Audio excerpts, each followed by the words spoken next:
Welcome, curious minds. This is a new podcast from Alpha Business Media. Today, we're plunging into something truly fascinating and, well, pretty complex. Nepal's widespread labor migration.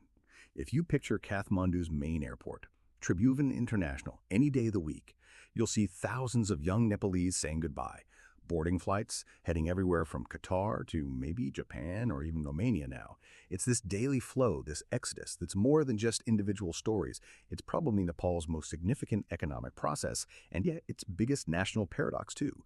Because on one side, you've got a country seemingly losing its most vibrant people, its youth, but then on the other side, that same country is basically kept afloat financially by the huge sums of money those young people send back home.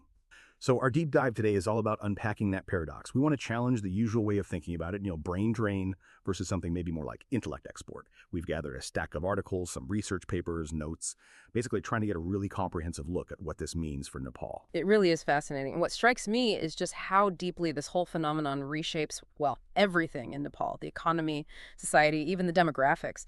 It forces you to ask, is this fundamentally a crisis, or could it actually be a kind of hidden opportunity? The scale, the implications, they go way beyond just the numbers. Okay, let's start digging into those numbers. Mm-hmm. Our sources talk about something called the 2 trillion rupees paradox.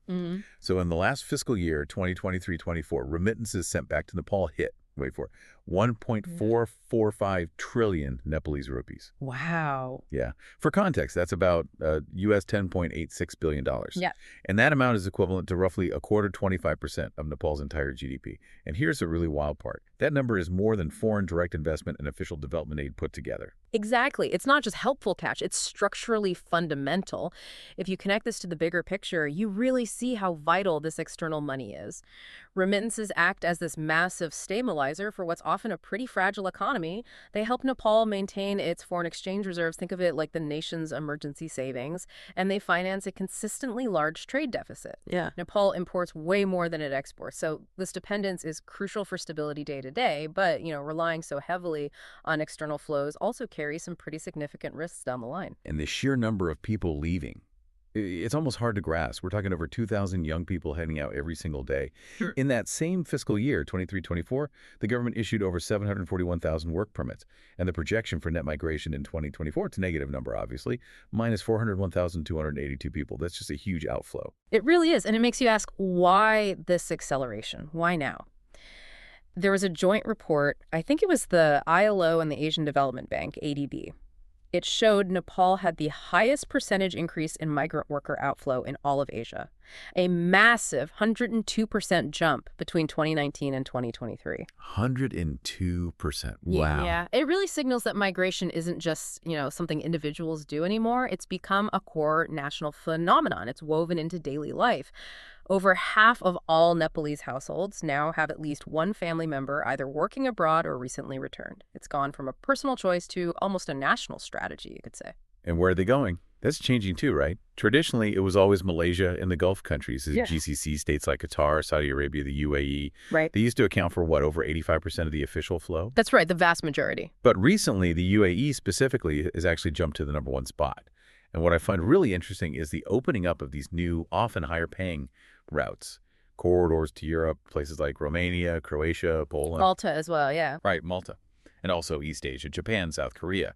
Apparently, in 2022-23, over 30,000 Nepalese workers went just to Romania, Croatia, Malta, and Poland.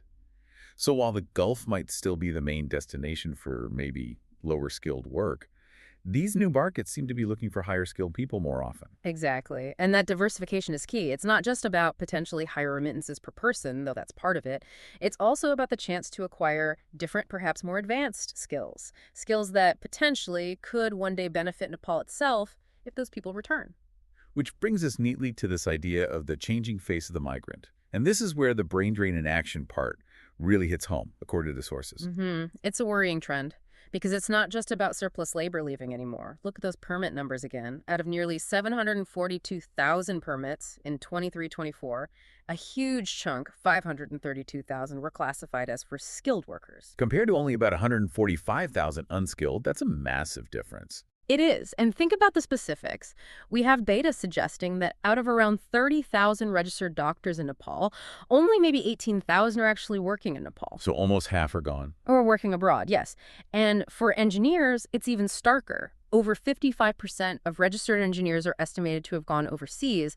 This isn't just, exporting labor Nepal doesn't need. This is a serious depletion of the exact human resources Nepal does need for its own development in healthcare, in building infrastructure, in tech. Wow. So that really lays out the dilemma for policymakers, doesn't it? I mean, how do you even start to balance that? You get this immediate economic lifeline from the money coming in, maybe some skills transfer down the road, but you're balancing that against the long-term cost of losing your doctors, your engineers, your most skilled people right now. That's a tough, tough position. And this whole balancing act really comes into sharp focus when we look at what the sources call the nation's balance sheet. Okay. So on the income item side, you've got the remittance economy. We mentioned that huge number, 10.86 billion U.S., making up about 25% of GDP. Which, as you said, puts Nepal right up there, top 5 globally in terms of remittance dependency. And it's absolutely crucial to understand the role this money plays. Beyond just keeping the national accounts stable, think about the micro level, the household level. Remittances act as this incredibly powerful social safety net. There's World Bank research suggesting remittances explain maybe up to 40% of Nepal's really impressive poverty reduction between 2001 and 2011. 40%, that's huge. It's massive.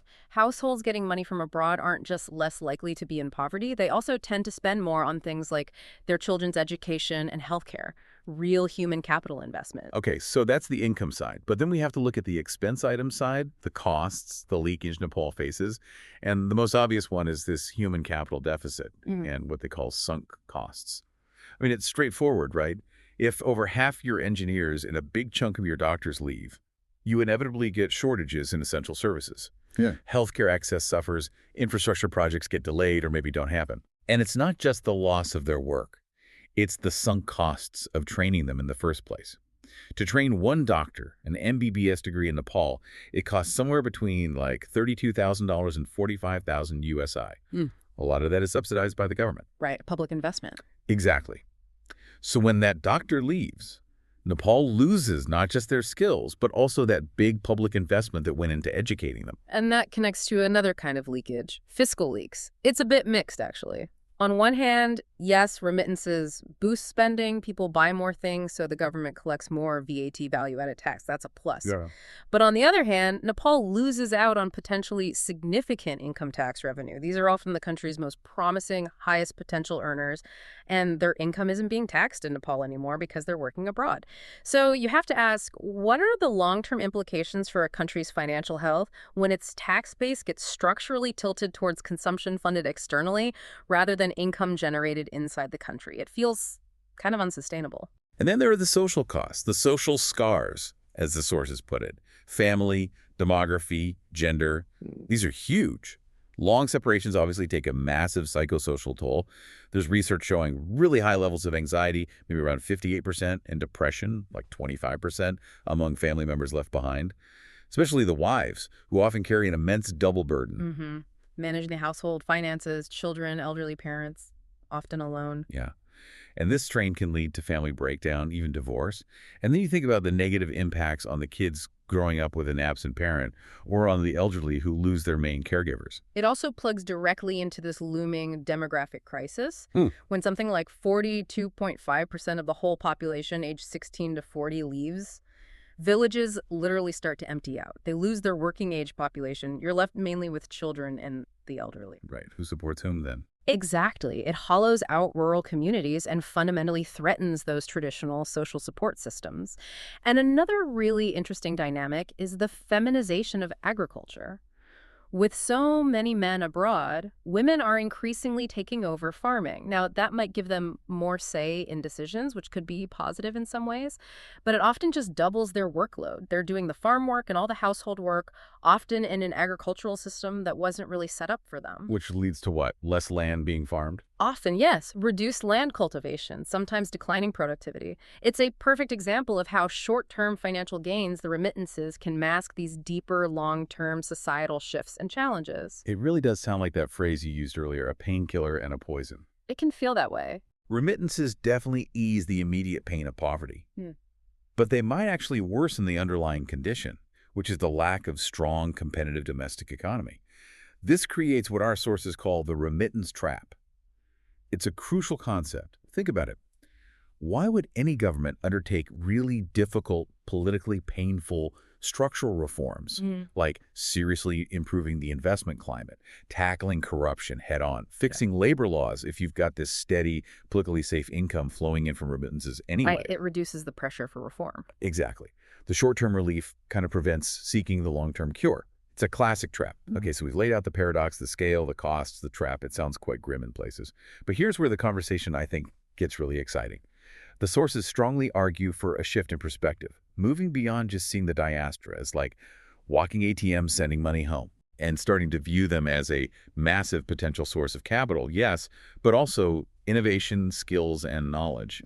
They talk about social remittances, which isn't money, but the transfer of intangible things, skills learned abroad, new ideas, different work ethics, maybe entrepreneurial ways of thinking. Things that can be just as valuable, if not more so, in the long run. And the great thing is, this isn't just theory. We have real compelling success stories of Nepalese people who went abroad, learned, came back, and did amazing things. Like there's Arjun KC. He was in Hong Kong, came back and founded Kathmandu, basically a taxi-hailing app, bringing a modern IT business model to Kathmandu. Okay, interesting. Or Hoj Bahadur Tamam. He trained in Israel, came back and set up this modern integrated farm using advanced techniques like drip irrigation he learned there. Showing direct transfer of agricultural tech. Exactly. There are others too. Surendra Bal spent years in hospitality in Japan and Korea, came back and opened a really successful guest house with high service standards.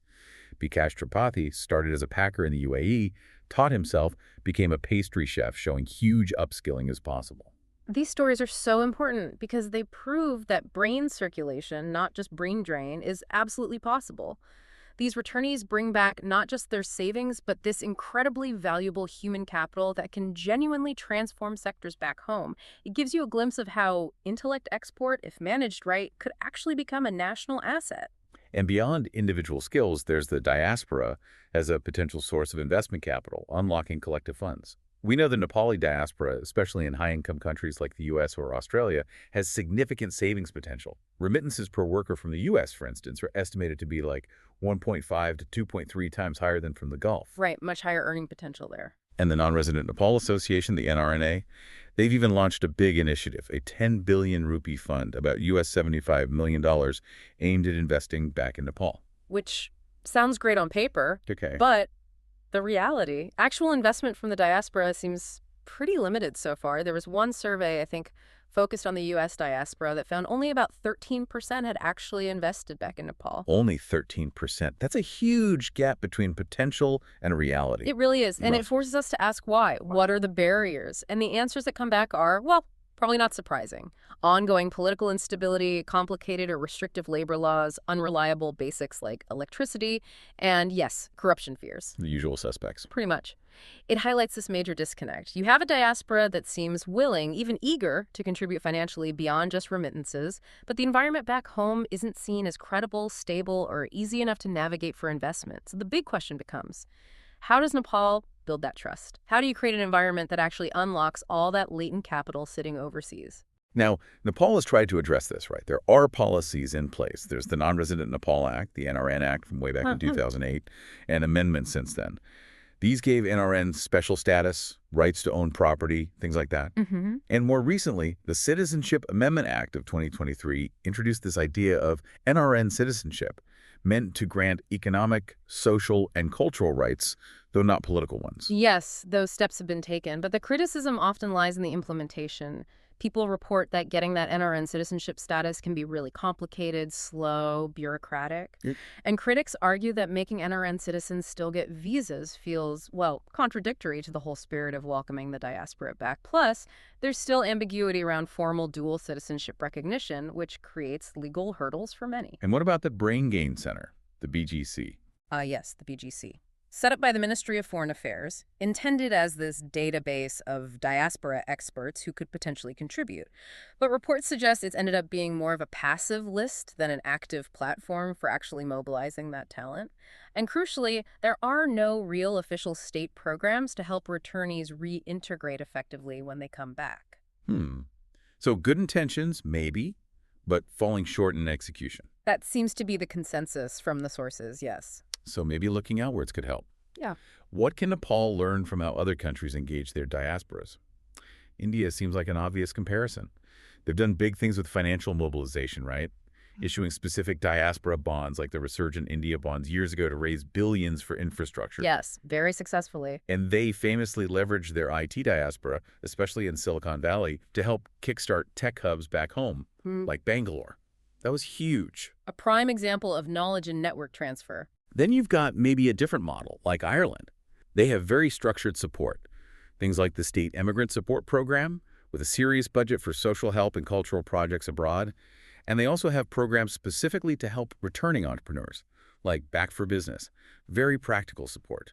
Focused on reintegration and enterprise. And then there's China, perhaps taking a more aggressive approach, really focused on talent acquisition, offering direct financial incentives, special visas, even pathways to permanent residence to attract key talent back, especially in science and tech. Right, different strategies for different goals and contexts. What this comparison really shows is that successful diaspora engagement isn't just one policy. It's a complex, multi-layered strategy involving legal frameworks, financial instruments, cultural connections, and practical support systems. Nepal doesn't have to copy any single model wholesale, but it can definitely borrow and adapt elements from each to build its own approach.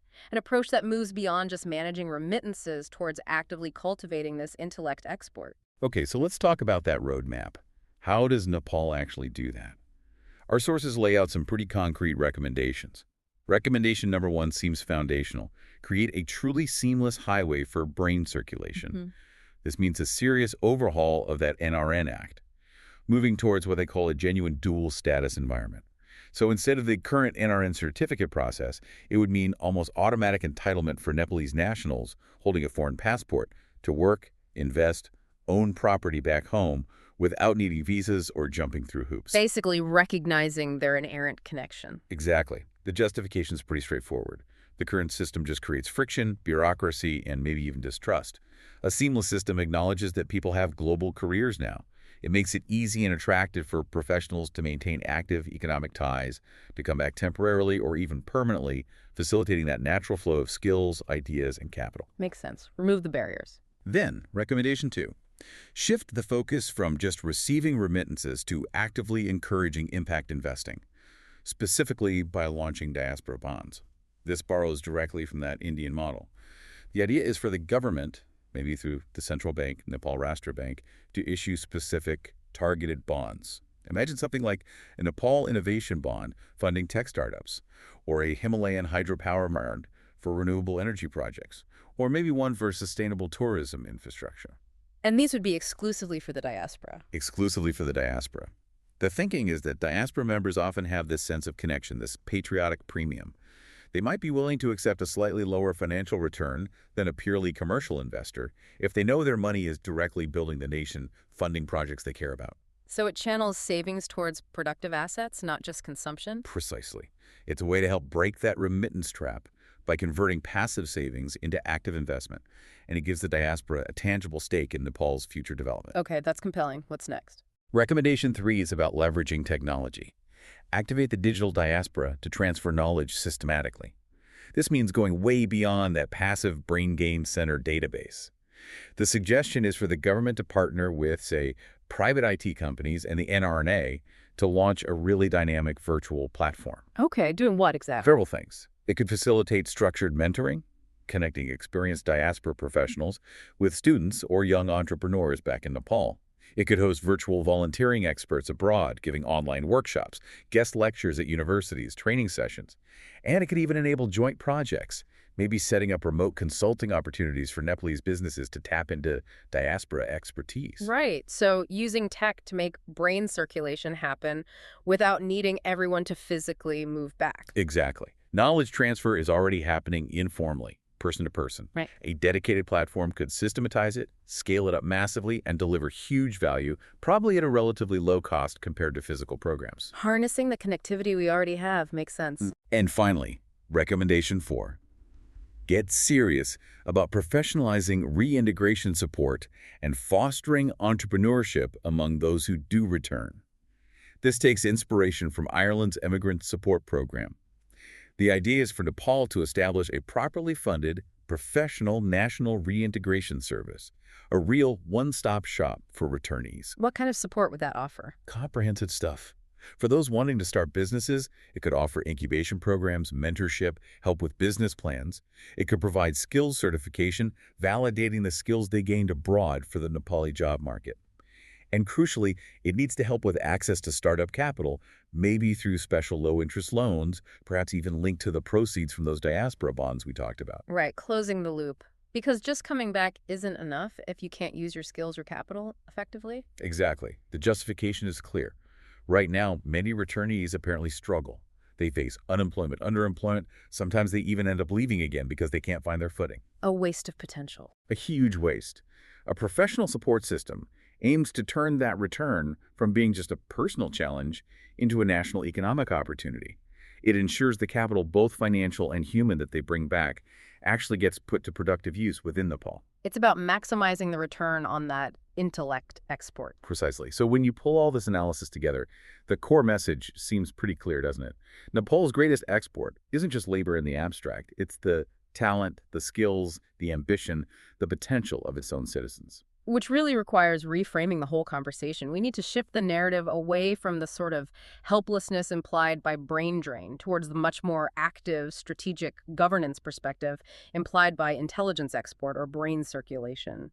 The fundamental challenge for Nepal, then, isn't really about building walls to try and keep talent in. That's probably futile anyway in today's world. It's about building bridges, strong, reliable, multi-lane bridges, to ensure that the capital, the skills, the networks, the ideas acquired abroad flow back home effectively and contribute to national development. And the amazing thing is, today's technology, global interconnectedness, it makes building those bridges more possible than ever before. If Nepal can take this kind of strategic, multi-pronged approach, fixing the legal environment to make it seamless, creating modern investment tools like diaspora bonds, really using digital platforms for knowledge transfer, and providing proper support for returnees, it genuinely seems possible to transform its huge global diaspora from being just a source of livelihood, a safety net, into potentially the main engine driving its economic and innovative future in the 21st century. So maybe the final thought to leave you with is this. What stands out to you when you consider how one country's biggest, most visible challenge could actually hold the key to its greatest future opportunity?